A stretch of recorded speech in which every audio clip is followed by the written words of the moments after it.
on this Monday morning, February 24th. Thanks for joining us here on ARC Rochester. I'm Abby Fridgman. And I'm Stephanie Joe. 2 hours to go to this morning, so let's run through what we have brewing for you today. Yeah, it is Music Monday, so we are going to be joined by local musician Tyler Owens, who's getting ready to release his debut album. We'll be getting a very special performance live in studio. Looking forward to that one. And then the Rochester Auto Show is back. We are looking ahead to the 3-day event happening this weekend and all of the special features guests can look forward to. Yeah, and coming up, applications open tomorrow for this year's Fringe Festival. We'll be chatting with the festival producer to talk about what they are looking for. But before all of that, we want to start things out this morning with a look at the forecast and the slight warm-up, very exciting, that we are experiencing right now. Marty, it's been a long time coming. That's right. Yeah, we've been waiting a long time to get these temperatures up a little bit. And I think today's that day when we'll finally cross back over into the 40s going into the afternoon. So again, not an extremely warm afternoon for us, but just enough to push us back above freezing by enough to really start that melting process. But again, I think that'll be about it. We'll just start the process and we'll continue it over upcoming days. We're starting off near the freezing point now. We'll rise to about 41 at noon. We'll be somewhere in the mid 40s for highs today. So back above average by at least a little bit of a margin. And I think for the longer term, we'll see some of these highs likely stay in the 40s over some of these upcoming days. I think all the way straight through about Thursday or so. We'll keep these numbers at least 40 or above. Slide back a little bit on Friday, but overall, let that melting begin during some of these afternoons. Even tonight down to 36, so staying above freezing for at least that time frame as well. I'm all about the 40s, Marty. That's excellent news. Hopefully do some of the melting for all that ice and snow that is still on my driveway. It is going to help, yeah. All right, thanks so much. Sure.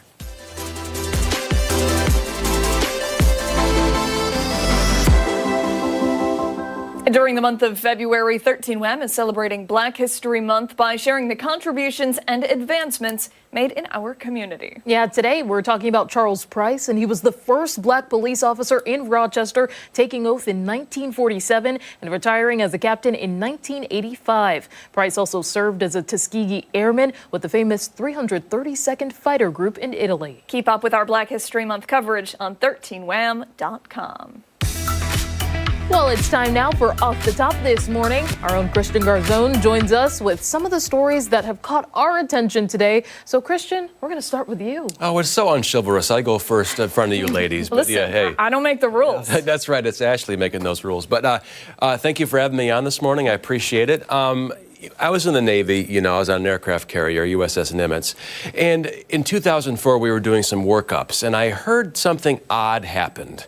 With some aircraft. Very, very briefly, didn't think much of it. Years later during COVID, a story broke that this thing called TikTok or Tic Tac happened where pilots were seeing UFOs in the sky. And I was on board for some of this stuff. Now, they didn't call me up to the flight deck to, look at this stuff. It was pretty much classified, top secret stuff.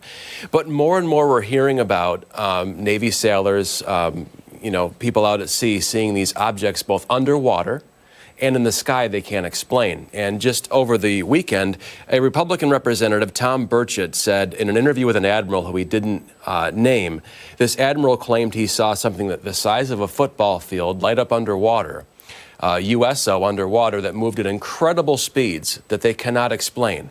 And this is not the only story. This story or the time on the Nimitz I'm talking about, more and more people are coming. It seems like the Navy has no problem spilling the beans. Like the Navy just tells you what's going on. The Air Force, they're kind of quiet.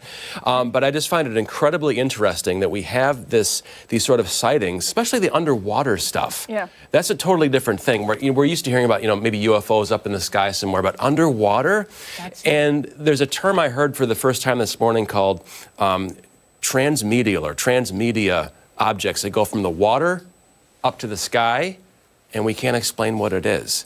At least these people out at sea. It's very, very fascinating. I never saw anything personally out at sea that really caught my attention, but it's interesting, isn't it? How cool is that? So what were they saying? Were they saying we need to be aware of this, we need to be cautious, or was it more like this happened? More like, I think, be aware this happened, and I'm speaking out about it. Of course, this admiral, not named, but just putting it out there, like there's these things happening. It's not China, it's not Russia. it's something else that could very well be extraterrestrial in origin. And I've heard about this for a number of years now, people out at sea seeing things, in particular, again, the underwater stuff. Are there underwater bases that, I don't know, that aliens have? I have no idea. I'm just throwing it out there.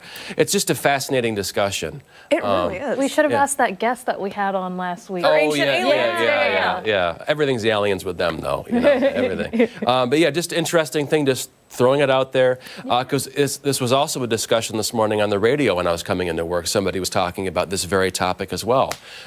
So yeah, just fascinating when you think, and scary at the same time. I mean, come on. Yeah. Yeah. Yeah, I mean, I have so many questions. Yeah. You know what I mean? And I would love some answers at some point in my lifetime. Yeah.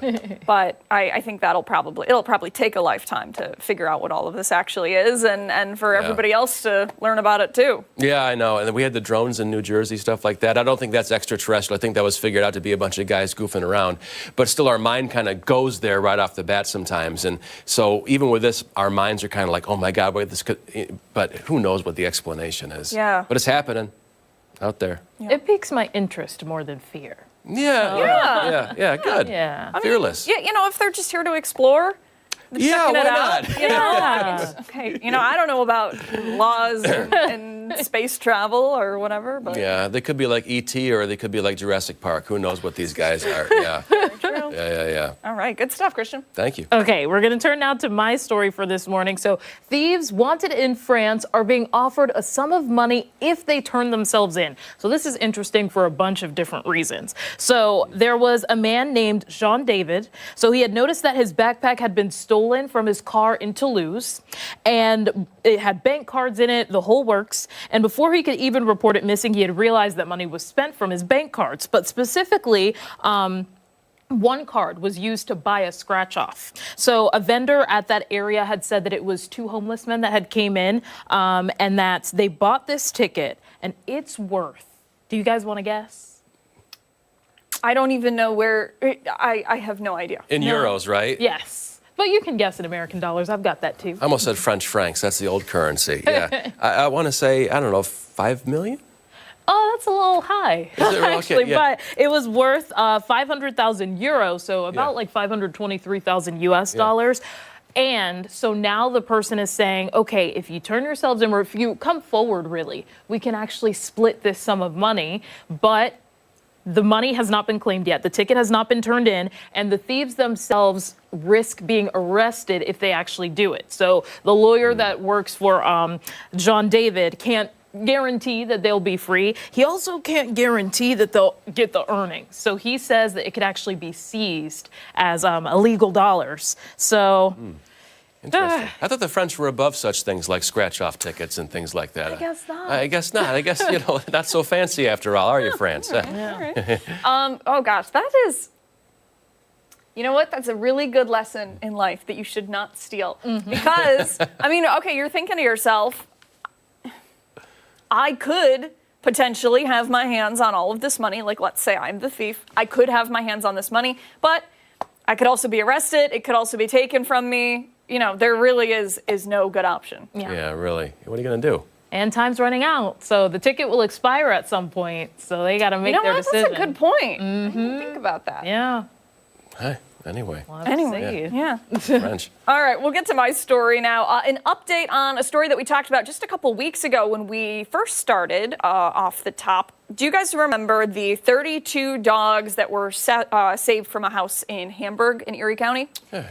Okay, so a little bit of good news for you on this Monday morning. All of the dogs are doing a lot better, and some of them are actually getting ready to be adopted, which is fantastic. awesome. This is a couple of them. We're going to show you some pictures here. Look at those little faces. They're Newfie mixes, Newfoundland mixes.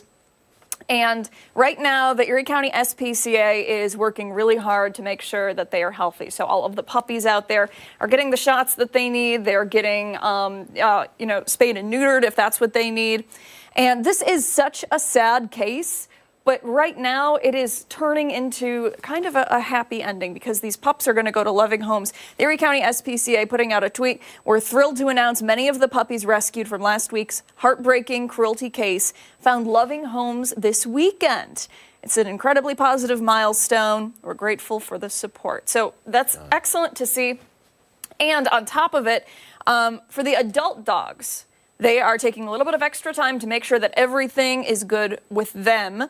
And they are hopefully going to be up for adoption pretty soon. The SPCA has said if you are interested, they want you to come meet the dog before any kind of application or trying to do it online. They want to see if there's going to be a compatible fix.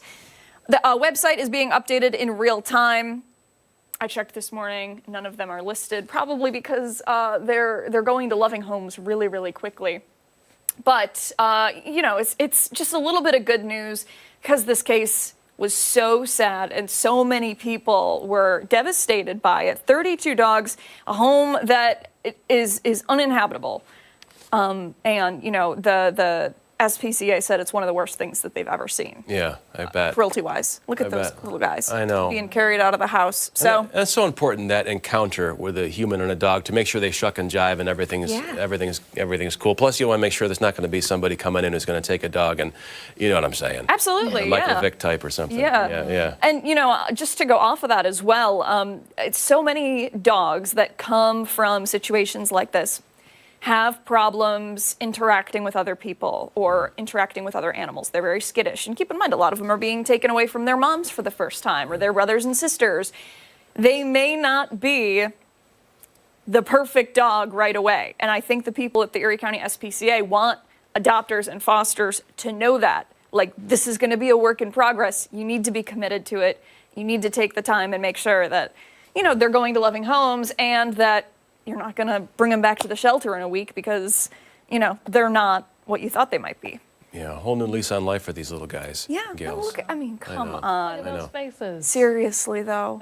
I bet they love belly tickles, I bet. Oh my gosh, I'm sure. Yeah. Oh my God. All right, and we'll keep you updated with that story because I know it's been shared thousands and thousands of times on social media. If you're sitting at home and you're thinking to yourself, I really want to help. I can't adopt a dog, but I want to. We have a lot of information on our website about ways you can get involved. Go to the SPCA's website. You can make donations there, and they're always looking for blankets and dog food and dog treats. They also said they're always accepting hot dogs, which is a fun little snack for them. Hey, all right. There you go. Not bad. All right, be sure to stick around. When we come back, we are checking in with Chris Lopez, who is hanging out with some pups of his own over in Penfield this morning. Yeah, and don't forget, watch us on the go wherever you are. Stream us live on the 13 Wham YouTube channel. We're back after this.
8:15. Planning for a getaway can be a time-consuming thing, especially when it comes to planning what to do with your four-legged family member. Yeah, it's one of those things where you're like, what are we gonna do? Do we get a babysitter? Do we take them somewhere?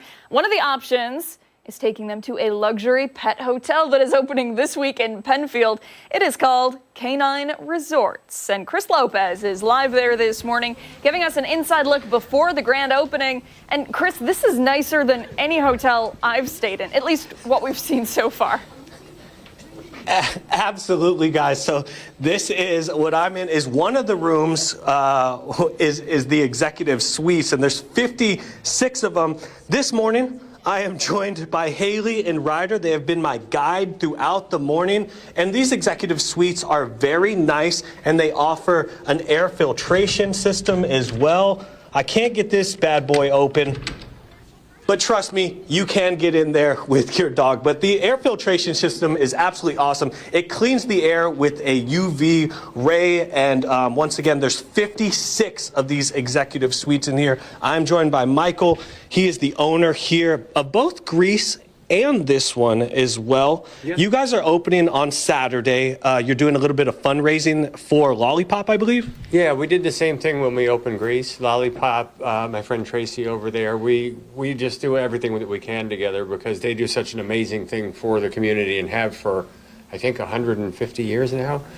So we will have a fundraiser for them at the grand opening too. And Saturday. If someone wants to donate, how do they go about doing that though? We'll have QR codes set up so that they can just scan it and donate. And then we're going to move. Dogs have to eat, humans have to eat, but dogs have to eat at a luxury hotel. And you guys have specialty food. Looks like human food, pumpkin, peanut butter, all for the dogs. I want to go over because that's a big thing. If someone's coming to a new place, they're going to ask, what are you feeding my dogs? What do you guys have on tap for them? Yep, we have a Blue Buffalo prescription diet. Veterinarian writes us the prescription. It's a GI formula and a hydrolyzed formula. So we have chicken and salmon. And those are, over the past 20 years that we've been in business, these have the least amount of transitional issues. And we'll always send people home with a sample so they can try it. And that's the food that I was talking about that's included in our boarding prices. And then when it comes to the feeding schedule, you guys are pretty interactive with the dogs. It's not just set and forget. You guys are really in tune with them. How do you go about doing that? Yeah, absolutely. We start feeding around 6:15, whether it's house food or food from home. We monitor that. We mark that on our iPad so that we make sure that the dog is fed and everybody has visibility into that. And then we go back around and see how much they ate, and we mark that in our reservation system. And I noticed you guys have pumpkin. Yes. I haven't really heard of that, feeding a dog pumpkin. What is that for? Pumpkin is for, a lot of times when dogs come in and they stay, they have anxiety, and anxiety causes loose stool. Pumpkin will solidify that. Okay, so you guys go in there, drop off a little bit of pumpkin, and then they're all good to go in terms of we their... always check with the owner first, make sure it's okay, let them know what's going on, and then if they say, yeah, sure, and then we'll add that to their food. You guys are feeding the dogs, then we're going to go into the grooming room. You guys are also grooming the dogs, but it's not just get in the shower and shower them off and then send them on their way to go dry. You guys have drying areas as well. Can you explain this room a little bit? Yeah, sure. So every dog that spends more than one night, we send them home with a bath. Baths are only $29, but we like them to go home and smell good. We use Lace Pooch, which is French. We have hypoallergenic, medicated, brightening, and the standard shampoo. And we also have waterless shampoo for dogs that can't tolerate either. And then larger dogs would go into the shower, we would clean them, and then we would blow dry them if they'll tolerate the blow dryer. And then once they're about 85% dry, they go into the dryer, which is like being at the beach for the dog, and they go in there for about 20 minutes. And this is always staffed whenever a dog's in the dryer.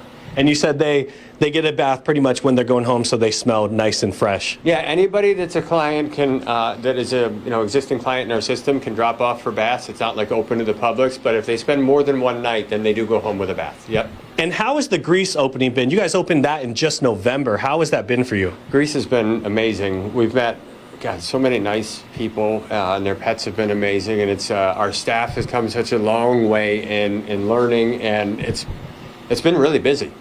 Yeah. Opening on Saturday, we're going to give you guys a full tour in the next hit. Just in case you missed any of it, we started at 6:30. We're going till 8:30. We're going to show you guys the luxury suites, the executive suites, the indoor and outdoor play area coming up on Arc Rochester. I'm going to send it back to you guys in the studio. It's amazing. It really is. It's so cool. And Chris, those dogs are adorable too. More of them. Yeah, yeah. All of them. All right, Chris, thank you. Hey, stick around. When we come back, we are taking you behind the story. Yeah, we're back after this.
(8:22), welcome back. We're going behind the story right now, bringing you the latest developments on some of the top stories we're following this Monday morning. We want to start with the Gates Chi-Li community in mourning after the loss of 25-year-old Cameron Gervin, a Gates native who was one of 2 Virginia Beach police officers shot and killed during a traffic stop on Friday. Yeah, we have Christian Garzone with us right now. Christian, this is it's such a heartbreaking story.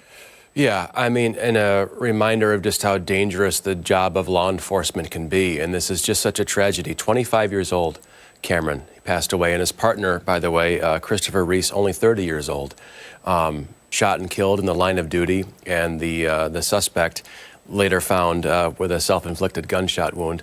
But this gentleman here, you think about the fact that he was high school sweetheart, kid on the way, and his parents now left behind with this life cut short. I mean, no parent should have to live through this. It's just, again, a very sobering reminder of the job that law enforcement do every day and how quickly things can just turn with what they go through. And this was a traffic stop, from what I understand. Mm-hmm.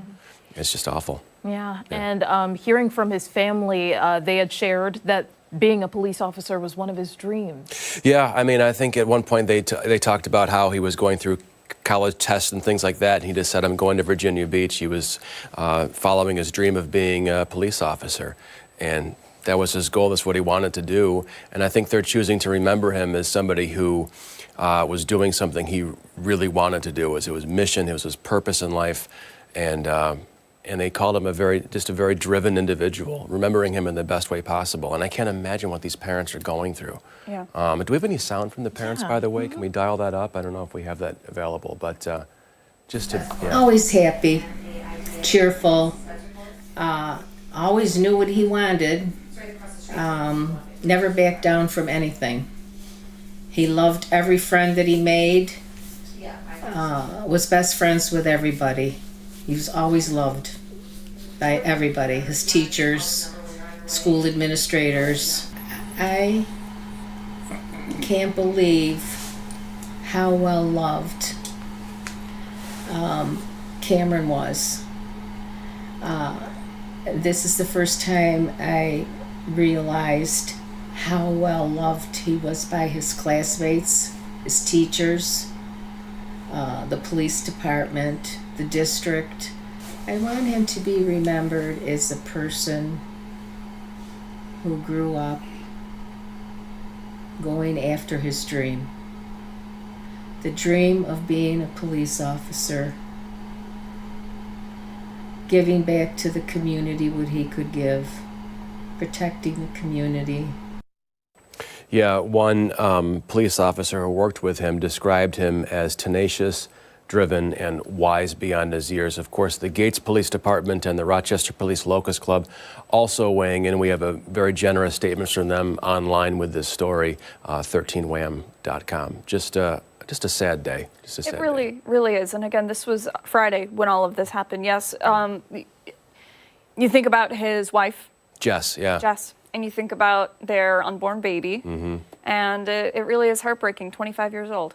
It's so young. You think about, just gone at 25, literally probably 75 years of life left ahead of him, cut short at this traffic stop by somebody who wanted to take the lives of two police officers just doing their job. Yeah, and his partner as well, 30. 30, very, yeah. Very young. Very young. Yep. Very young. All right, Christian, thanks for the report. I'm sure more information will be released in the coming days. Right now, no word on any funeral arrangements, correct? No word yet, but we'll keep you posted here on 13 Wham. All right, good stuff, Christian. Thank you. Time right now, 8:27. Much more to get to here on ARC Rochester. We're back after this.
Good Monday morning, and thanks so much for sticking with us here. We want to turn now to our next guest and start looking ahead to festival season, in particular the Fringe Festival. Yeah, hard to believe we're already talking about it again. And while the Fringe may seem like it's a ways away, it is time to start planning if you're interested in being featured as an artist. Yeah, so this morning we're joined by Fringe Festival producer Erica Fee to tell us more about this application process opening tomorrow. Good morning to you. Good morning. So it's really exciting. When Fringe comes around, we're all looking forward to it. So many different acts come in. How do you even narrow it down? Well, last year we had about 650 performances in 12 days. So there are a lot of shows, something for everyone. Something that's very important to note is that it's shows of all different genres. So it's comedy, theater, music, dance, multidisciplinary shows, children's entertainment, and shows that can't even be classified. We are a bifurcated festival, and I won't get into all of that right now, but the vast majority of our shows, just like the Edinburgh Fringe, which is the original Fringe, are curated by the venues themselves. And so this is an application process that's opening tomorrow morning at 9 a.m. at rochesterfringe.com. And what's exciting about this is that anyone who has a show can submit. And this is their time to really put their best foot forward, fill in a really strong application, and allow themselves to be considered by a number of local venues. What does the application look like? Is there like, I imagine you'd fill out information, but do you submit a demo of your work? Yes, submitting a demo is great. Oftentimes audiences are looking for something new. So you might not have a demo of this show, but you might have some examples of prior work. And what we're also doing right now is kind of putting out a call to Rochesterians to say, if you have friends or family who have left the Rochester area to pursue careers in the entertainment industry elsewhere, this is your time to have them apply to Rochester Fringe and come back as hometown heroes, really. We have many shows that come back that have ties to the Rochester area, and they really wind up surprising and delighting audiences. So it's applications free through April 7th. And that's great. And I know that there's also some assistance if someone's interested. There's an info session that's happening today, right? Yes, there's an info session today at noon, and the details are at backstage.rochesterfringe.com. Anyone can attend. It's free. It's a Zoom session, a webinar. We also have other information online, too, on our website in terms of how to apply. But, you know, if you have an idea for a show, if you have a new show, if you have an old show, this is your time. This is the only time to apply. Only time to apply, so you better get on it. For somebody who's unfamiliar with the Fringe, give us an overview of some of the really unique acts that you've had, let's say in just the past 2 years. So we have just, I mean, I could take up a whole hour here with all the unique acts, but some shows that have been booked that are very interesting include site-specific work. And site-specific work means shows that aren't in traditional venues. So, for instance, we have a show called Dashboard Dramas, which is in 4 parked cars, and the audience buys a ticket to the back seat. And you as an audience member rotate around. We've had shows that have been in pup tents. We have, of course, shows in the Eastman Theater. Mike Birbiglia, we've had Eddie Izzard, John Mulaney. But also big shows over at Parcel 5, too. For instance, we had Cirque and Extremis, who had a huge hot air balloon, actually, with acrobats hanging off of it. Now, that's a show that we booked. Cirque and Extremis is not performing at a venue. That is a very specific sort of show. So the shows that are really booking now are shows that would occur generally in venues. And our venues include places like the JCC, School of the Arts, which has many venues inside. This year, the Memorial Art Gallery is going to be booking shows, but also that site-specific work. So if you have a show that needs to occur in a very unique location, this is also your time to apply for that. It's truly amazing. For anyone that may be a little bit nervous or obviously is new to the process, any last tips as they prepare to apply? Well, apply early. Our admissions are rolling, and the venues start booking immediately. So the sooner you apply, the better chance you have. So don't wait until the very last moment to apply. Very good. Right. Erica Fee, thank you so much. That application will open up tomorrow, and we will put all of the information you need to know over on foxrochester.com. One last time, the informational session is tonight, yes? It's today at noon. Today at noon? Yes. Very good. Erica, thank you. Thank you. Time right now, 8:34. Much more to get to here on ARC Rochester, including when we come back. We're once again checking in with Chris Lopez, who's giving us a tour of the new Canine Resort in Penfield. Yeah, and don't forget that you can watch us on the go wherever you are by streaming us live on the 13 WHAM YouTube channel. ARC Rochester is back after this.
Welcome back. While you're planning for a vacation, you may ask yourself, what do we do with the dogs? Well, there's an answer, a possible one to that question, in Penfield. It's opening on Saturday, and it's called Canine Resorts Luxury Pet Hotel.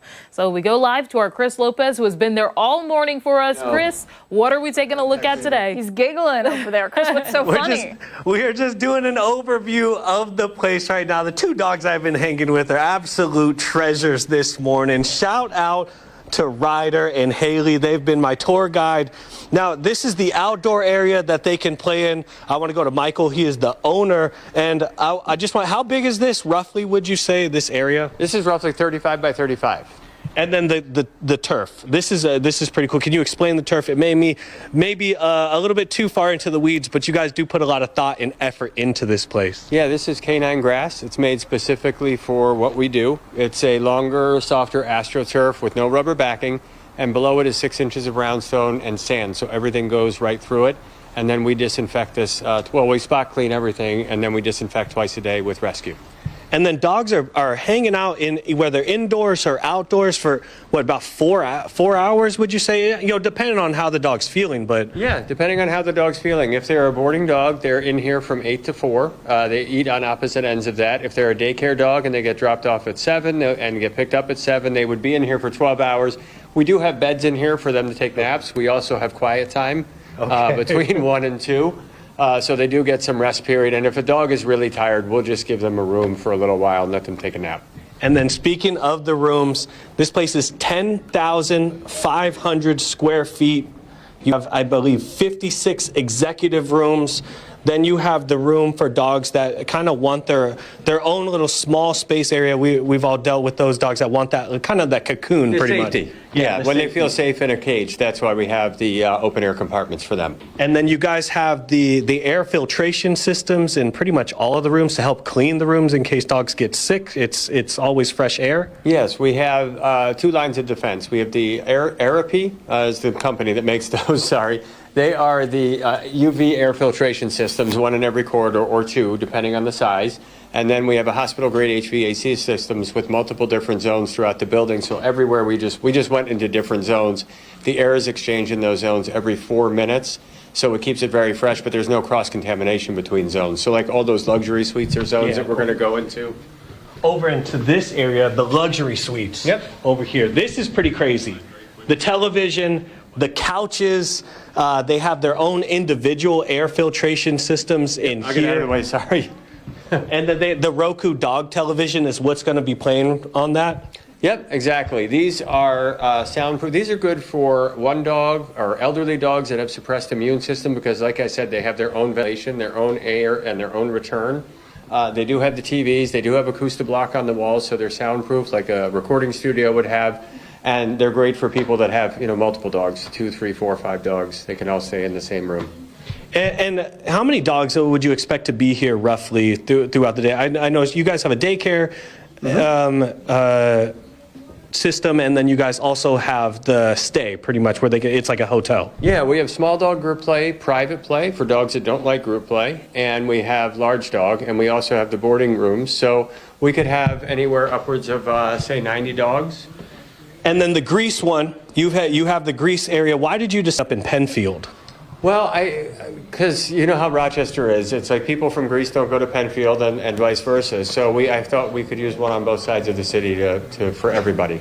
And then how does it work out? If someone wants to come here, they're watching this right now, they're going to go on a winter vacation. How do they contact you guys and set up a stay here? They can call us or email us. We'll set up their profile and their pet profile, or they can go online, download the Canine Resorts app, set up the profile that way, and once we ensure that vaccinations are good, we can bring them in for their free day, which is a full day of daycare, and it's how we evaluate the dogs. And I do want to point that out. You guys are internationally recognized Boarding and Pet Service Association. What does that mean? Yeah, the International Pet Boarding Association. We've won the top pet care franchise in the nation 5 times, and we just won it again in 2024. We're waiting for an updated award. The Ritz-Carlton of pretty much dog hotels is what you had said here. We're going to have information as well on foxrochester.com. And then here we go. Haley just cannot miss a live shot. She's been the star throughout the morning. Ryder's here somewhere. He's taking the tour. He's either downstairs or upstairs. I have no idea where Ryder's at. He does his own thing. Check this place out. This place is really awesome. Chandeliers everywhere. Yeah. Need I say more? Back to you guys in studio. It really is awesome. And you know what? You always say that your dog is like part of the family. Yeah. So why not treat him to a nice little experience? There he is. Here's Oh, Here's man. Ryder. Of course you want him He's to getting enjoy. picked on by Oh. Haley. He's like, this is why I didn't come and join you guys. Poor guy. All right, Lopez. Good stuff, sir. Thank you. When ARC Rochester returns, it's this week's Health in a Handbasket. Yeah, we're back after this.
Welcome back. For this morning's Health in a Handbasket, we are focusing our discussion on National Eating Disorder Week to raise awareness around the issue. Yeah, this morning we're learning more about services available and how you can get help if you're struggling with an eating disorder. For more, we're joined now by registered dietitian nutritionist Alyssa Strassman. Alyssa, thank you so much for being here. Thank you so much for having me. I figured we could talk a little bit about the importance of Eating Disorders Awareness Week. And really, Eating Disorders Awareness Week is an important time dedicated to raising awareness, reducing stigma, and providing hope and resources for recovery for people struggling with an eating disorder and those supporting someone who might have one. As I was preparing for today's topic, there were two quotes that really resonated with me, and I thought I'd share them. These are from Eating Disorder Awareness Week collaborators. And the first one is, every time we share information about eating disorders, we give someone the opportunity to feel seen, heard, and understood, possibly for the first time.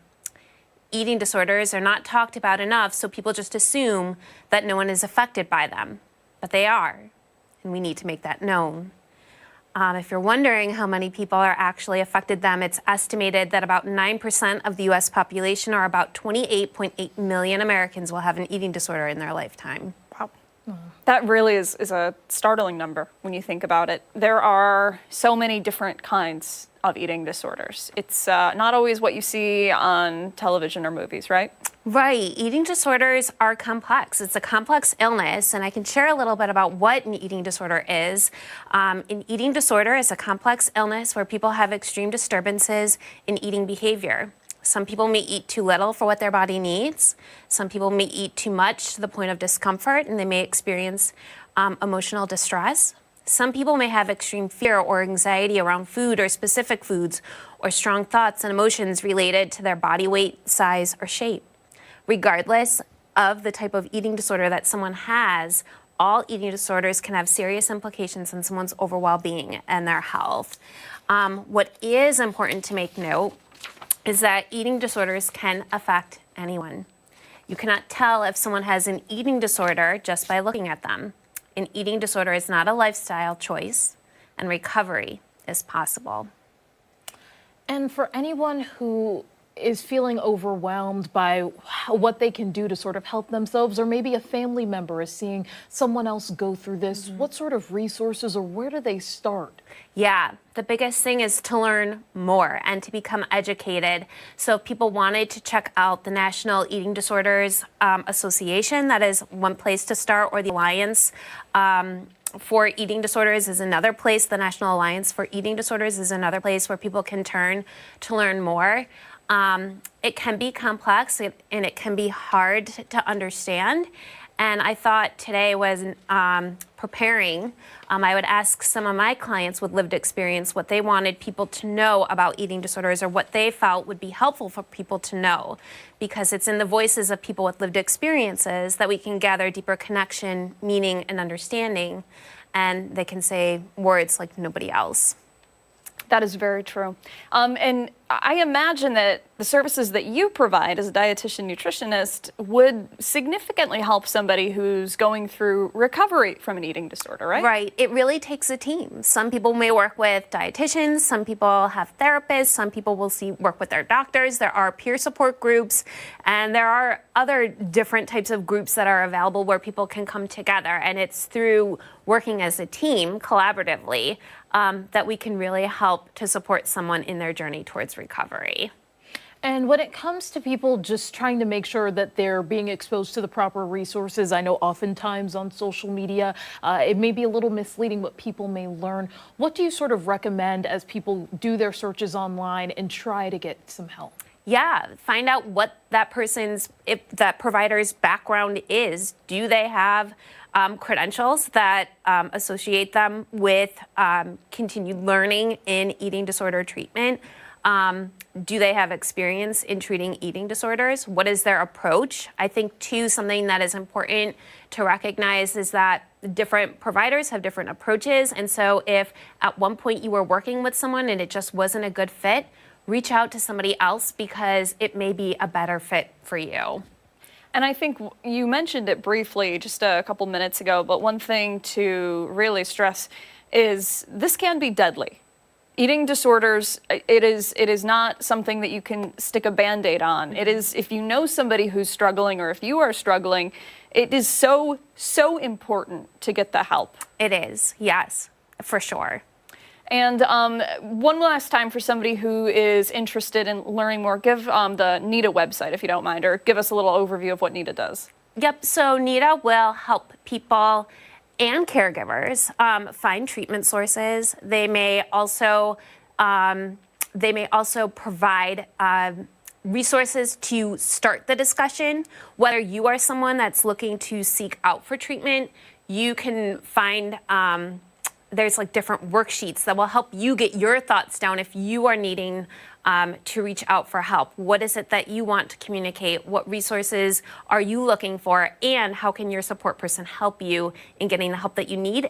And the caregiver as well. What can I do to help support my loved one? What are things that I can say? What are things that I can do? And how can I best support them?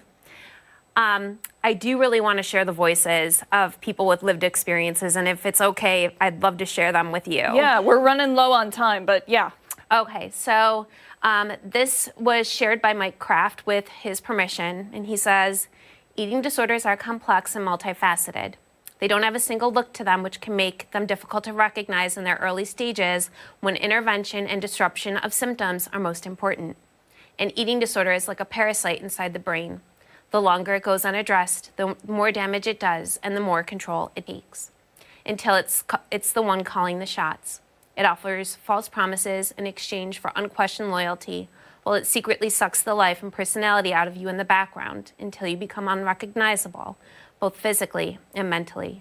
An eating disorder doesn't fight fair, but they are beatable with the right resources. An eating disorder doesn't develop overnight, and it can't be solved overnight either. It takes great support, great effort, great determination, and patience, but the result of that hard work is far greater than anything an eating disorder will falsely promise. AB states, eating disorders don't define who you are. They can become consuming, and you can feel like the eating disorder has become all you are. Never believe that. You are more than just your eating disorder. No matter why it may have become a part of your life, there is always the possibility of recovery. Things can and will get better. And there's just one more from Kristen Tavano. No matter what anyone says, the number on the scale does not equal your worth. Very powerful statements. Yeah. Alyssa, thank you for the time today. All of the resources, not just nationally, but here at home, will go over on foxrochester.com. Hey, stick around. We have so much more to get to here as we continue into the 9 o'clock hour. We're back after this.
Good Monday morning. I'm Christian Garzone. Thank you for tuning in. Here's your ARC Rochester news break. A 17-year-old bicyclist is dead after a fatal crash in Genesee County. Deputies say it happened just after 6:30 Sunday evening on Tesnow Road in the town of Alabama. We're told the victim, identified as 17-year-old Arthur Brayton III of Corfu, was riding his bike on Tesnow Road when he was hit by a car that was coming over the hill. Brenton was thrown from his bike and pronounced dead at the scene. The Genesee County Sheriff's Office says drugs and alcohol were not factors, and the investigation is ongoing. This morning, the Gates Chilai community is mourning the loss of one of their own. 25-year-old Cameron Gervin was one of 2 Virginia police officers shot and killed during a traffic stop Friday evening. Police say the suspect was later found dead from a self-inflicted gunshot wound. Gervin's family tells 13 Wham the 2017 Gates Chili graduate had recently married his high school sweetheart and was expecting their first child soon. We're told funeral arrangements have not been planned just yet. The Gates Police Department and Rochester Police Locust Club shared their statements reflecting their grief. We have those over on 13wham.com. Rochester police are looking for suspects in connection to 2 hit and runs on Sunday. The first happened around 1 o'clock Sunday morning on Joseph Avenue near Weaver Street. We're told a 32-year-old woman and a 41-year-old man are both being treated for what police call non-life-threatening injuries. Then just before 8 o'clock Sunday evening, police say a 61-year-old woman was hit on Hudson Avenue near Harold Street. RPD says she is expected to survive. Anyone with information is asked to call 911. Happening today, workers with University of Rochester Medicine Home Care will take to the picket lines. Union members are set to strike for 1 day, demanding a settlement to contract negotiations. They're calling for affordable health insurance and reasonable caseloads. URHMC says it is working to reach a labor agreement with the union. In Oneida County, arraignment is set for today for the unnamed Marcy correctional officer charged with murder in the beating death of Robert Brooks. 6 officers have been indicted on charges of felony second-degree murder and first-degree manslaughter. Brooks's violent beating was caught on body camera video in December at the Marcy Correctional Facility. 4 other officers are facing lesser charges. All have pled not guilty. For all of these top stories and any new developments, visit our website, 13wham.com. Stick around. Ark Rochester will be back right after this.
9 o'clock on this Monday morning, February 24th.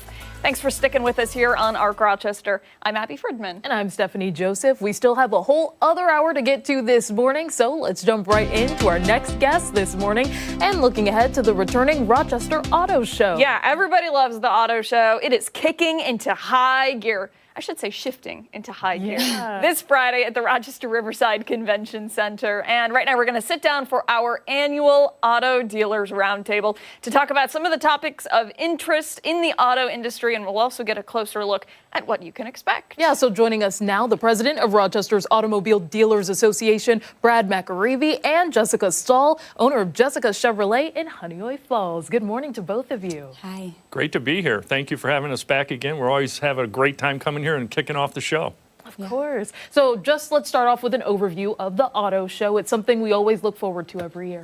Sure. What's a little bit different about this year's show, it's a 3-day show this year. It's Friday to Sunday. Historically, it's been Thursday to Sunday. For a number of reasons, we went to a 3-day show this year, so that's a little bit different. The times of the show are pretty consistent with what they've been. 12 to 9 on Friday, 10 to 9 on Saturday, and 10 to 5 on Sunday. So those are the times. Rochester Riverside Convention Center. There is some construction work going on down there, so for those of you that are planning on being there, and we hope there are many, just keep in mind. But the parking is good, and everybody generally walks over. But yeah, those are the basics of the show. We're looking forward to having everybody. And Yeah. How many cars are going to be featured this year? And it's not just fancy sports cars, right? No, it's actually primarily cars that are in the market. So the focus of the show is to give consumers a place to come and shop for virtually every car in the market. So there's between 150 and 175 new cars that are in there that are available for sale in the market. And that's what we primarily do the show for. Then there are some what we call eye candy type of high-end, performance vehicles that are brought, by some of the vendors and so forth that participate in the show as well. But for the purposes of the show, somewhere in the neighborhood of 150 to 150. Yeah, getting them in the building is kind of a show in itself. Sure, it's a little bit of controlled chaos for like a day or two. That game, what was it? Traffic Jam, right? Yeah. The cars. Yeah. So go ahead. Oh, yeah, of course. Just a question for either of you, because talking about this kind of brings up how a lot of people are interested in like electrical vehicles, for example. So have you noticed that uptick in interest, and what could people expect in that market? Yeah, go ahead, Jessica. Yeah, I think the interest is definitely there. I think people are a little bit curious. We've put some in our rental program, so people come in for service and then they drive it. And I've had friends and family members that are so surprised at how much they like it. And I think the more that people drive it, the more interested people are going to get and get over a little bit of the range anxiety. And once you figure it out as you're going, it's just like planning to stop and get gas or planning to charge and getting everything ready. So they're really nice. Very good. And I imagine some of those will be featured at the auto show, right? Absolutely. We try to have a little bit of everything. So we'll have, regular internal combustion engine cars. Those are still sort of predominantly what's out there. Electric vehicles, hybrid vehicles. Those are all the different variations of vehicles that are out there right now, and we'll have a little bit of everything. And I want to highlight, Jessica, for a second, just because you're making history, basically. You're a part of the next generation of auto dealers. Tell us a little bit more about yourself. Well, I grew up in the industry. My dad runs Bob Johnson's, and I worked there. I also worked for the factory. I worked for General Motors as a rep, moved around, traveled around, and then came home and decided this was where I wanted to settle down, and went back to work at the big Chevy store, and then just went from there. I went to school and came back, and here we are. And that's got to be really cool for customers, younger customers to come in and, see somebody your age and I don't know. I imagine that might be a little more comforting to somebody who's in the market for their first or second car. Yeah, I think so. I had a customer come in my office and say, wow, I thought you were just some old lady and a name behind the store. I didn't know you were an actual person. And here you are. I was like, here I am. They really say old lady? Wow. Yes. Oh my goodness. I would take that personally. Jeez. Well, I'm sure that it's also very helpful when it comes to the auto show to just have those faces there to sort of break down some of the things that may be intimidating about getting a car or just becoming interested in one. Have you noticed that some people sort of like to have that interpersonal connection? Yes. The reason we do the show and the reason we do it the way we do it, we don't sell cars there. It's all about information. It's all about shopping. Of course, there are people there that are working the car business, and they might talk to somebody about setting up a time to come and drive a car. But we don't sell cars there. It's more information. It's giving people what they're looking for to either add cars to their intender list or knock them off the intender list, whatever the case might be. But we help them try to narrow their focus and try to find the car that they really want. And that's really why we do it, and we've been doing it for a long time. The first auto show in Rochester, by the way, was in 1908. Oh, wow. So we've been doing this a long time. Consumers in Rochester like it, obviously, and they've been coming to the show for a long time. And it's just a tradition that we're very proud of. And we think we do a great service to the consumers. Is there a car in particular that you're very excited for people to see? Well, I'll ask both of you. How The about move-in is Wednesday and Thursday this week, so I don't actually know all the cars that are coming yet. I get a little surprised myself, okay, when I get down there and I'm like, wow, I didn't know that was going to be here. I've been told that a few of the newer vehicles, the 2026s, that are going to be in the show, but sometimes I get down there and I'm like, gee, I didn't know this vehicle was going to be here, and it ends up being the car of the show or something like that. So all I can tell you is come on down. And everybody's wow car is different. Yeah. Yeah. Very good. Yeah. Might have to pick a favorite after. Okay. We'll see. Yeah. Fair enough. Thank you both so much. And hey, don't go anywhere, because when we come back, we're continuing our conversation about the upcoming Rochester Auto Show. We'll be joined by another local dealer. And don't forget that you can watch us on the go wherever you are by streaming us live on the 13 Wham YouTube channel. We're back after this.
back now with more on the returning Rochester Auto Show starting this Friday at the Rochester Riverside Convention Center. Yeah, we are continuing our auto dealer roundtable with Brad McAreevy, and joining us now we have Brandon Parker, the General Sales Manager of Acura at Rochester. I feel like we actually do need a big round table here. I'm thinking of myself now since we do this segment every year. So let's get right back into it. This is a beloved show in the area, and exciting for you to make an appearance here. I imagine you've been going to the auto shows for a while. Absolutely. I've been bringing my family the last few years, and my little ones, and we all enjoy it. We love it. Yeah, and you come from a family of auto dealers, correct? Yeah, yep. I've also been in the industry since a young age. My dad's been in the business for 30 plus years, and so I kind of grew up in it, and just kind of in my blood. Yeah, very good. I want to talk a little bit about some of the other things featured at the show this year for parents sitting at home who maybe can't get a sitter on short notice. A little bit of entertainment for them as well, right? Yeah, there's several things that are going on throughout the entire show. So Subaru has a very big pet adoption program. They do this nationally across the country. So they'll have pets from the Humane Society of Wayne County. This is our third year of doing the pet adoption program. You actually can come there and adopt a puppy at the auto show, okay? And virtually every puppy that they bring generally gets adopted. So you might walk in thinking you're buying a car, you'll walk out with a puppy. But that's a great entertainment. And then on the weekends, Saturday and Sunday, we have Spikes and Mitzi from the Red Wings are making appearances on Saturday and Sunday. And also we have face painting and balloon animals for the kids. Those are both from 12 to 3, the face painting and the balloon animals.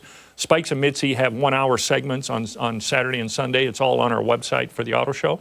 But yeah, something to keep the kids entertained, while mom and dad are looking for a new vehicle. Right. Exciting stuff for them for sure. And you were telling us in the last segment that adding a third day is new this year, right? Why add another day? Well, actually, we went from 4 days to 3 days. So we're really, I guess, taking a day away. But it has to do with the transition that's going on in the show industry across the board. When we look around the country at markets similar in size to Rochester, many of them have moved to 3-day shows. More and more of the staffing of the show is now coming from dealership salespeople, where in the past we used to have what are called product specialists. The brands used to send people in here and they used to man the show. Now we ask dealers to staff with a lot of their people. The show takes place at the end of the month. In the car business, the end of the month is the busiest time of the year of the month to sell cars. So we try to be mindful of what kind of burden that places on them and asking them to have their people out of the dealership during that time. But they're going there because they are talking to potential customers. So you're out of the store today, but you're prospecting for new customers. A little bit of a trade-off. Yeah. Why is it that the end of the month is the busiest? We'll get back to the auto show in a second, but that's really interesting. Yeah. So I'll jump in on that one. It's just kind of like that crunch time at the end of the month. We kind of work obviously month to month as a business, so we want to close everything out and get everything done for that month because it's all the sales count for that month. We basically start over every month back to zero. So, and customers I think have just kind of noticed that over the years that's the busy time. They know they can, get a really good deal, although it's really not much different from the beginning of the month. However, at the end of the month, we may be pushing for a goal to reach. So there is some legitimacy to that. Yeah, I think the industry has conditioned people to think that the end of the month, the end of the year, those are the times to get out there and buy. And to Brandon's point, there's generally some incentive type of a program that's going on. They tend to run month to month or year to year. And, consumers, I think, have been sort of led to believe that is the best time to go out and find a deal. And there's probably some truth to it. Yeah. But really, most of the time you can get a good deal throughout the month. But it just, the rule of thumb is however many cars you sell in the first 20 days of the month, you're going to sell that many the last 10 days of the month. Oh, wow. It's sort of just mathematically, that's how it works. Yeah. So it's a busy time for them, and to ask them to have their people down at the show, we try to be mindful, but they still come, and it's good. Very good. I'm wondering, of course, there are some car connoisseurs out there that have the ones that they're looking for, but for anybody that may be coming, once in a while to the show, is there any car that they gravitate towards in line with maybe the weather here or? Yeah, I would say this. Rochester, as we've tracked the sale, we track sales by cars and trucks. Trucks are classified as trucks and SUVs. Rochester used to be a car market. If you go back 10, 15 years ago, it was more cars and not as many trucks. It has completely shifted. Yeah. Rochester is now a truck and SUV market, more so, and fewer cars and sedans get sold. And you can sort of understand with the weather that we have, okay? But so people tend to come down and they're looking for their next purchase. We try to bring it all together. If you're looking in the midsize SUV market, there's probably going to be 10 or 15 different options out there. So it's nice to be able to go from car to car to car and help you, get down to that list. But it's really everything that's out there in the market all in one place. Yeah, and it's a great opportunity to come down. There's no pressure. Yes, there's going to be some of us, some of the salespeople there, but like Brad had mentioned, we're not going to be selling, so it's just very informational. You're out of the elements in 70-degree weather inside, so it's a great opportunity to kind of, if you're going to be in the market in the next 6 months to a year, to come down and no pressure and be able to see all the different brands and makes and models right at the same place. So it's awesome. Yeah. Very good.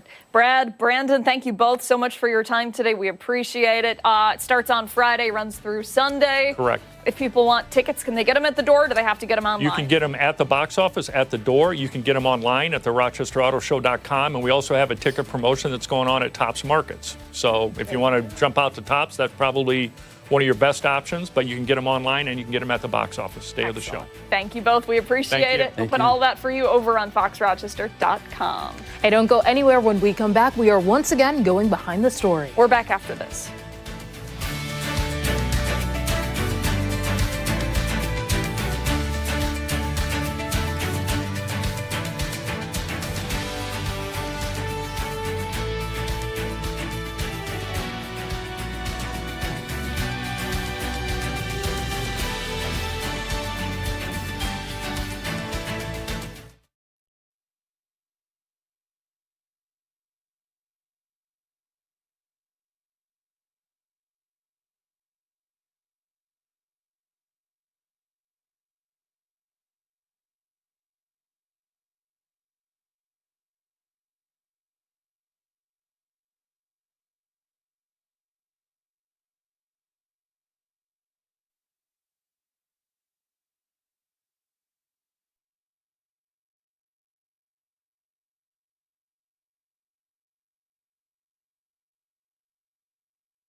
(921) welcome back. All right, we're going behind the story once again, bringing you the latest on some of the top headlines that we're following this Monday morning. And we do want to turn now to our continuing coverage in the torture and murder of a transgender man in Ontario County. Yeah, 7 people are now charged with second-degree murder in this horrifying death of Sam Nordquist. Christian Garzone has been following the story for us. And Christian, new developments that we have learned. Of course, at the end of last week, we heard about the other 2 people arrested and accused in Sam's murder. But new developments as well that we've learned over the weekend. Yeah, and we keep hitting this story so hard because it's national news now, and the nature of this, it's going to keep unfolding as the weeks go on because details keep coming out. Like this one, the 2 suspects that were brought in last week were Kimberly Sasha and a man named Thomas Eves, who the district attorney says is no stranger to law enforcement, 21 years old. He is actually the son of Precious Arzuaga, who was a sort of lead, that's not her, but the sort of lead ringleader in this whole operation that took place. He's 21 years old, Precious is 38. And again, that's her son there. And the name rang a bell to me, Thomas Eves. And I had to go back and I looked. And a few years ago, I did a story in Newark when I worked for Channel 8 about a Thomas Eves who was accused of beating an autistic boy named Caleb by the Erie Canal. And Sam Nordquist's family mentioned this to me in passing as well. Like, what's going on with New York State? Why wasn't more done? Because it sort of trails off at a certain point. I was looking for the accountability, what happened after. I didn't really see much. So again, a Thomas Eves could be the same Thomas Eves or not, but I'm willing to bet probably is. No stranger to law enforcement. And 21 years old, you said? He's 21, yeah, and Precious is 38. Okay. Yeah, 21 years old. Young fella, and the nature of this crime is so horrific, and we've talked about it so much, and it doesn't get any less disturbing or less disgusting. I mean, Sam Nordquist was a man coming out, a transgender man coming out here looking for love. He had a match online with this Precious, and he came all the way to Hopewell to meet somebody he had thought he had a real connection with. And these 7 people are accused of just heinous, is terrible. Yeah. Sexually assaulting Sam with a table leg, broomstick, beating him with dog toys until Sam passed away. And then they dumped Sam's body in Yates County in a field in the town of Benton. Nobody deserves this. And even the DA, Jim Ritz out of Ontario County, said, what he went through is appalling. We want for his family, for his friends, for his community to understand we are moving forward on the journey for justice for Sam. And even the DA, when this was breaking, was visibly upset. His voice shook a bit. This is the worst case he's ever seen, he says. And I want to talk about reaction from his family. I know that once we heard about the 5 arrests, you were able to speak with Sam's sister in person. I can only imagine now with the full 7 arrests that she's completely just beside herself. Yeah, and the question is, how does this go on for weeks and months with 7 people, at least right now, in cahoots together, doing this, abusing Sam, torturing Sam, and sort of working together after Sam's passing to, I'm assuming the 7 of them, they must have known something about Sam passing away, all of them, and then the body being dumped in Yates County. It's really disturbing. It is, and a really disturbing and also interesting point to make here is the range in age between the 7 people who have been arrested. Yeah. If we could pull up the pictures again, if you don't mind. I'm trying to remember starting the with 19-year-old. Jennifer, am I getting that right? I believe so. There's an Emily Montoya. Yeah. Yeah, Emily. I'm sorry, I did not mean Jennifer. So Emily, 19 years old. Yeah. And then we have Thomas Eves accused in this, 21 years old. All the way up to Precious, 38 years old. It's notable. Yeah, definitely. And I think they all, from what I'm understanding, kind of all were associated with Patty's Lodge in some way. Of course, a lot of this apparently took place at Patty's Lodge in Canandaigua. And I want to point out, Patty's Lodge, I know that area very well, is in no way reflective of the other establishments around Patty's Lodge. You have the Econo Lodge, which is a wonderful facility, and the Miami Motel on the other side, which is a great facility. Patty's Lodge kind of just stands alone on its own. This is on the road right to Canandaigua. Yep. And when you on the ground there at Patty's Lodge, it really kind of just stands out as like, what was happening specifically here? Because the rest of the area is so beautiful, so wonderful, so many great people and businesses, and you've got this place here where these folks were all I think, kind of hanging out and living. Room 22 apparently was Precious's trailer or room there. Yeah, and if I'm remembering correctly, children were possibly taken away from there. There was a sign posted on the door, correct? Yeah, I took a photograph of the sign on the door that said a couple children were taken out of there. Not Thomas Eves, obviously, but children younger than that. It was from CPS. Yep. Taking children. It just gets more and more horrific when you think about it. And as I've been saying for a while, because I'm hearing this from law enforcement and stuff, it's just going to get worse as we peel back the layers on this story. And poor Sam. And, poor yes, Sam. and his family as well. And we do know that some of the suspects, this isn't their first run-in with law enforcement, correct? No, not at all. Some of them, like I pointed out with Thomas Eves, or another Thomas Eves possibly, but I'm telling you it's the same guy. But yeah, they're level 1, level 2, level 3 sex offenders, some of them, records that just you just wonder what's going on. I don't know what Patty's Lodge, if that was a community for people who had a certain level of sex offense or whatever, but it seems like they were all kind of in that area, at Patty's Lodge specifically there. Yeah, and it's just such a shame because that area is just, again, so wonderful, and Patty's Lodge is left kind of a stain right now. And I don't know what's to come of Patty's Lodge in the future, but I don't know. Yeah, okay. And do we know what comes next here? 7 people arrested, taken into custody. Yeah. Do we know anything about court dates or anything like Last that? I heard, a grand jury is going to be looking at this, and we'll have to wait and see. But they did have an appearance at the town of Hopewell town court that was then said, okay, we're not going to do it. A grand jury is going to look into this. So we'll have to wait and see. But this is going to go on probably for the next year as we go on. And you just got to think of Sam and his family that's so heartbroken in all this. Absolutely. Yeah. All right, Christian, thanks so much. We Thank you. appreciate the report. Thank you, The Lisa. story, of course, will continue to follow for you. And stick around, we still have so much more to get to here on ARC Rochester. We're back after this.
Good Monday morning and welcome back to ARC Rochester. We want to kick off our final half hour of today by continuing our Black History Month celebration.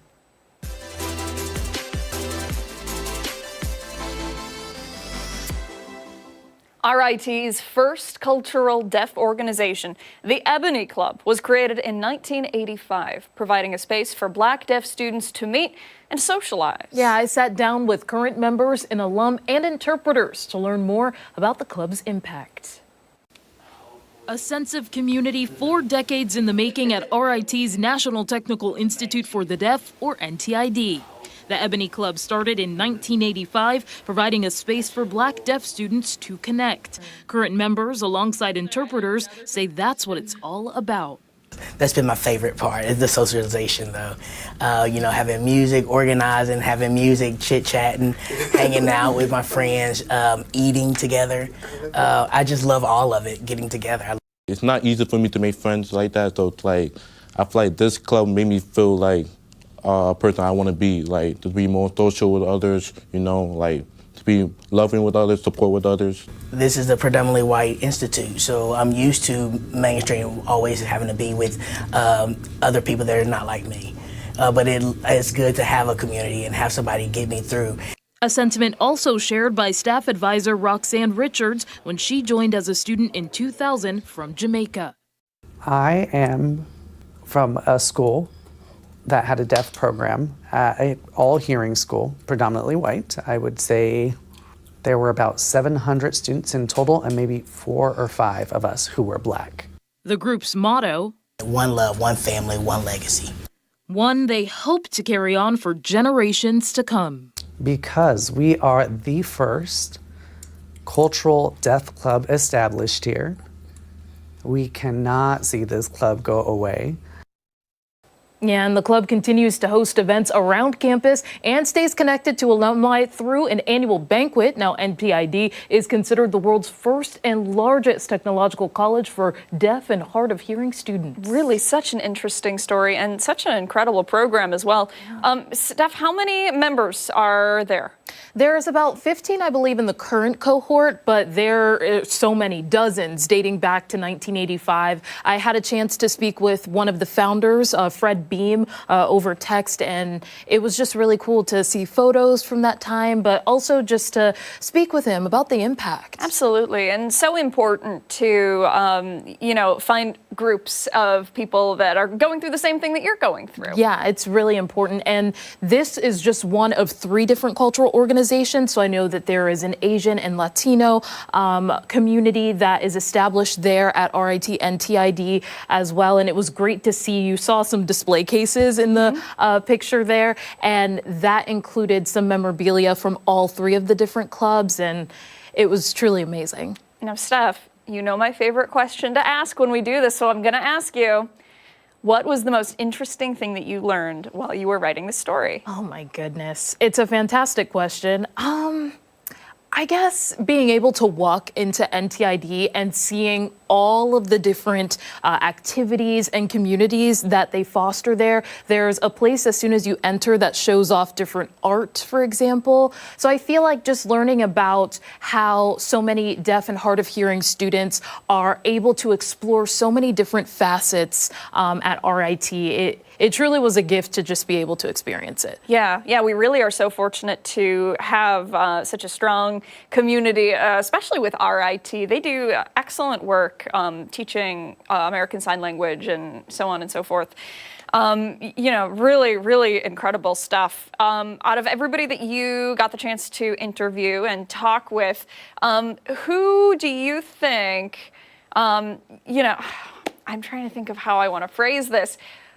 Were there any future leaders in there where you thought, oh man, they're going to change the world right Definitely. there? Oh my goodness. There was one student there who does sort of like the communication side of things, but she's just very gifted all around in helping out the club. But I think her specifically, just an eloquent speaker, but also her dedication to this community and making sure that, there's a voice that exists for all students, but specifically the Ebony Club. Yeah, and isn't it one of the best parts of being a journalist, giving a voice to the voiceless? Yeah, it really is. Very good. All right, Steph, I love the report. And if you at home are interested in learning more, we do have all of this stuff for you over on 13wham.com. And we have plenty of Black History Month coverage there as well. Yeah, stick around. We still have so much more to come here on ARC Rochester, including when we come back, we are getting a special look at one local musician's debut album. And don't forget, take us on the go wherever you are. Stream us live on the 13wham YouTube channel. We're back after this.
Welcome back. We're going to get a check of the forecast now on this Monday because we are seeing a little bit of a warm-up.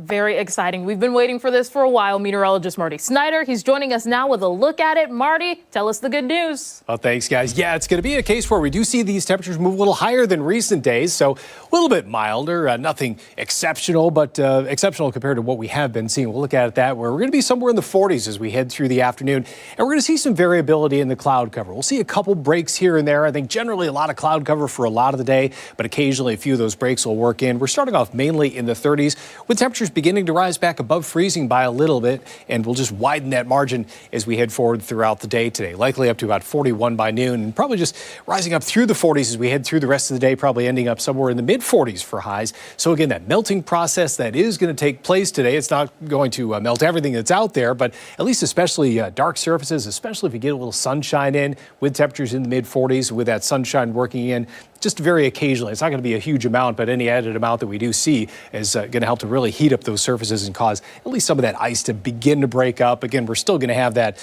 be an issue at the end of the day, but it'll be that first step in the right direction. We just haven't had many of these days to really see the snow melt or even the ice melt that's on those surfaces we have to walk on all the time. But today we're starting off pretty quiet on radar. Just one little pocket of snow shower activity just north of St. Catharines, Ontario. So really not much happening out there at this point. Today's going to be a dry day for us. Not much happening precipitation-wise. And as we go deeper into the day, maybe a story where we see at least some thin spots and breaks in the clouds. So you can see how it is playing out that way already with the cloud cover winning out. But you can see a couple of those little glimpses of sunshine that have tried to work in occasionally across the area. So overall, the theme is going to be cloudy skies for much of the day today. But you could easily see a couple of those little thin spots in the clouds. Anytime we thin those clouds out, they're going to allow at least some breaks of sun to work in. And of course, that'll heat up some surfaces, allowing at least some of that melting to pick up in intensity just a little bit. And you can see the camera just starting to shake around a little bit there.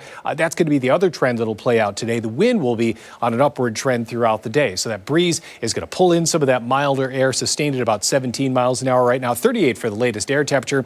And as those winds pick up, that camera is going to shake around a little more throughout the day today. Likely some gusts in the 30s, maybe 40 miles an hour for a few places west of town heading into the afternoon. But it'll be that breeze that's going to transport this warmer air back into the picture for us. That'll be that catalyst as we go through the day today. We're seeing a lot of temperatures in the 30s. A lot of these numbers rising up pretty well as compared to where they were earlier. A lot of 37s to the east, 38, 39 up towards Ontario. A lot of areas to the west somewhere in the 30s. And even areas to the south that were in the 20s are coming back into the 30s, a little closer to the freezing point for Warsaw, Grove, Cohocton, all those areas within a degree of freezing right now. But they'll pop back into the 30s, maybe even into the lower 40s today. But today, again, quite a few clouds overall. Occasionally a couple little breaks here and there trying to work in some of the clouds. And going into tonight, clouds get reinforced. Likely some rain to start off the day tomorrow, maybe a couple snow showers for some of the highest elevations south. Then that precipitation moves out and we quiet things down going through the afternoon tomorrow, but still seeing fairly mild, probably down just a little bit from what we'll see today, but still pretty mild for us. 45 today, down to 36 tonight. Next couple days, we slide back a little bit, but we get back a few degrees tomorrow, another degree heading into Wednesday, still above average for this time of year. Have to look at that normal high of 37, so we'll be above that for many of these highs. Notice tonight's low probably staying above freezing then as well, so that melting continues then. Even as we head into the end of the week, may cool down a little bit into Friday, close to 30 then, and back up a little bit into Saturday. So even as we cool down, still that variability may put us back above freezing a little bit towards the beginning of the weekend as well. So at least some good news for getting rid of some of that ice that's packed on sidewalks and some of that snow that's packed down as well. It's not going to solve the problem, but it's that step in the right direction. Yeah, certainly going to help. And, you know, between the 40s and that right there, I like that, yes. It's like a tiny little sliver that things are going to get better. Right, exactly. It's going to be nice to see scenes like that with tulips coming out and all that at some point. And March is the start of meteorological spring, right? Correct. Okay, yeah. All right. So no matter what, our clock goes faster than that one. So Even by the end of the week, Yes. the glass is half full. Yes, you've got to look at it like that. And I'm trying to. Saturday is March 1st. Yes.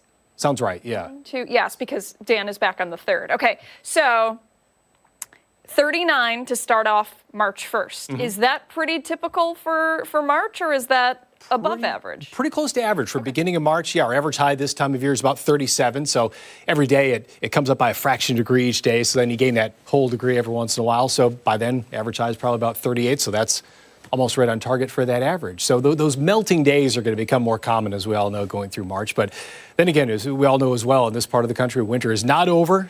Still could have something happen during March. Yeah. Not going to say it is, but... Where's the wood? Yeah, seriously. In mid-April is when we typically see the last of the snow, right? Usually. Oh, usually. Okay. All right. There was one Mother's Day back in the 80s when... Oh. Don't even say it. Don't even say it. No. Jeez. Yeah. Okay, well, yeah.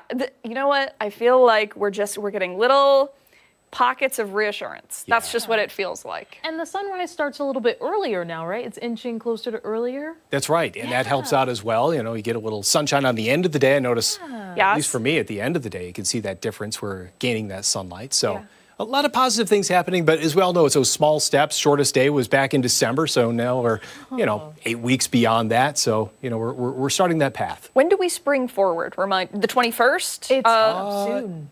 Yeah, when is that? Is that the first? Because I always get confused because they keep changing it. Yeah. Is that the first week of March? I don't That's know. coming up fast. The 9th. The 9th. Okay. The 9th. Wow. Okay. So second week. Wow. Jeez. Okay. All right. Well, hey, we'll look forward to that, I guess. I hate when we spring forward. Really? Does it impact you for your sleep? Yes. Because for me, like I changed my schedule on this shift from being a regular human on the weekends to our shift that we have. So it's like 1 hour. It's like the Princess and the Pea. It's like I don't. Yeah.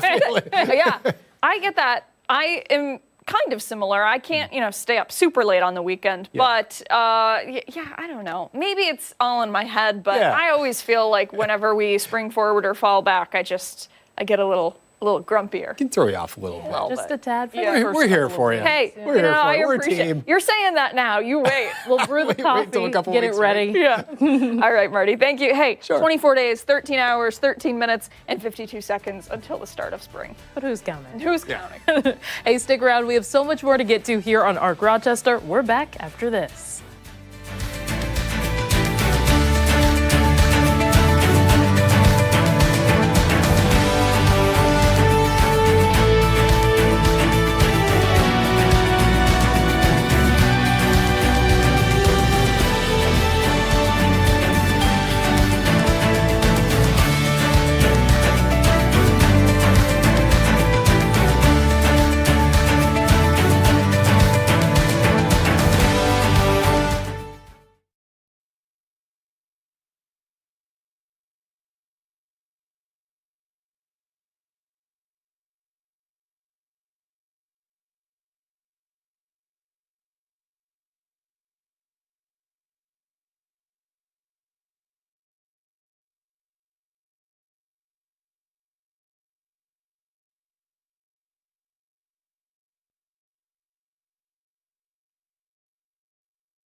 Good Monday morning. I'm Abby Fridman. Thanks for tuning in. Here is your ARC Rochester news break. A 17-year-old bicyclist is dead after a fatal crash in Genesee County. Deputies say this happened just after 6:30 Sunday night on Tesno Road in the town of Alabama. We're told the victim, identified as 17-year-old Arthur Breton III of Corfu, was riding his bike on Tesno Road when he was hit by a car that was coming over the hill. Breton was thrown from his bike and pronounced dead at the scene. The Genesee County Sheriff's Office says drugs and alcohol were not factors, and the investigation is ongoing. This morning, the Gates Chi-Li community is mourning the loss of one of their own. 25-year-old Cameron Gervin was one of 2 Virginia Beach police officers shot and killed during a traffic stop Friday night. Police say the suspect was later found dead from a self-inflicted gunshot wound. Gervin's family telling 13 Wham the 2017 Gates Chi-Li grad recently married his high school sweetheart, and they were expecting their first child together. Little did I know when I saw him in January that it was going to be the last hug and kiss. And I can't wrap my head around it. He was just so young and had so much life left. We're told funeral arrangements have not yet been planned. The Gates Police Department and Rochester Police Locust Club have shared statements reflecting their grief. You can read those on 13wham.com. Rochester police are searching for suspects this morning in connection to 2 hit-and-runs on Sunday. The first happening around 1 o'clock Sunday morning on Joseph Avenue near Weaver Street. We're told a 32-year-old woman and a 41-year-old man are both being treated for so-called non-life-threatening injuries. Then, just before 8 o'clock Sunday night, police say a 61-year-old woman was hit on Hudson Avenue near Herald Street. RPD says she is expected to survive. Those with information should call 911. Happening today, workers with University of Rochester Medicine Home Care will take to the picket lines. Union members expected to strike for 1 day, demanding a settlement to contract negotiations. They are calling for affordable health insurance and reasonable caseloads. URHMC says it is working to reach a labor agreement with the union. A vigil is scheduled for tonight honoring the life of 24-year-old Sam Nordquist, a transgender Minnesota man who was tortured and murdered in Ontario County. 7 people have been charged with murder in relation to his death, which authorities say happened in Hopewell. Tonight's gathering will happen at the MLK Lodge on Court Street at 6. Attendees are asked to RSVP. In Oneida County, arraignment is set for today for the unnamed Marcy correctional officer charged with murder in the beating death of Robert Brooks. 6 officers have been indicted on charges of felony second-degree murder and first-degree manslaughter. Brooks's violent beating was caught on body cam video in December at Marcy Correctional Facility. 4 other officers are facing lesser charges. All have pleaded not guilty. And this morning, we're working to learn more information after an inmate died at the Auburn Correctional Facility in Cayuga County. According to the State Department of Corrections, 61-year-old Jonathan Grant was found unresponsive in his cell around 8:30 Saturday morning. We're told security, medical staff, and a National Guard member began life-saving measures. He died at the scene. Officials say Grant was serving a 34 to 40-year sentence after being convicted of rape and burglary in Brooklyn. Cayuga County Medical Examiner is investigating his cause of death. For these top stories and new developments, you can always visit our website, 13wham.com. Stick around. Arc Rochester returns after this.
You know what it's time for.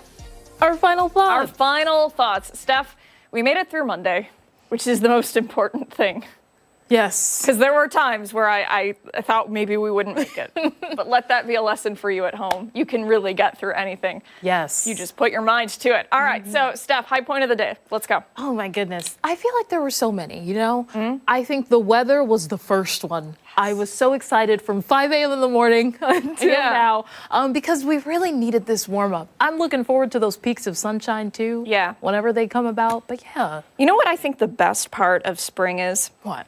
Like the first time that those little flowers start poking their heads out, little crocuses, I think. Oh my gosh. For me, that sends me into orbit. I'm like, let's go. It is over. It's done. And like, granted, after that, we usually end up with snow or ice or something. Of course. But it doesn't matter because we've seen little pops of brightness and happiness. So I agree. The weather, definitely an important part. You know, I'm really jealous of Chris Lopez this morning because he got to go to the dog luxury, I'm not going to get it right, the dog luxury hotel in Penfield. He got to tour that because that is opening up. And he also got to hang out with the dogs all morning long. They were adorable. What was it? Was it Haley? Haley and Ashley, do you remember? Haley and super cute. Yeah. So stinking cute. Full of energy, even early in the morning, but they're living large out there. Yeah, they are. All right. Well, hey, you know, give me some. We survived Monday. There we go. Hey, that does it for us here on ARC Rochester. Join us again tomorrow morning starting at 4:57 over on 13 WHAM ABC. We also have much more live local news coming up later today. 13 WHAM News at midday. We'll see you tomorrow. Have a great day.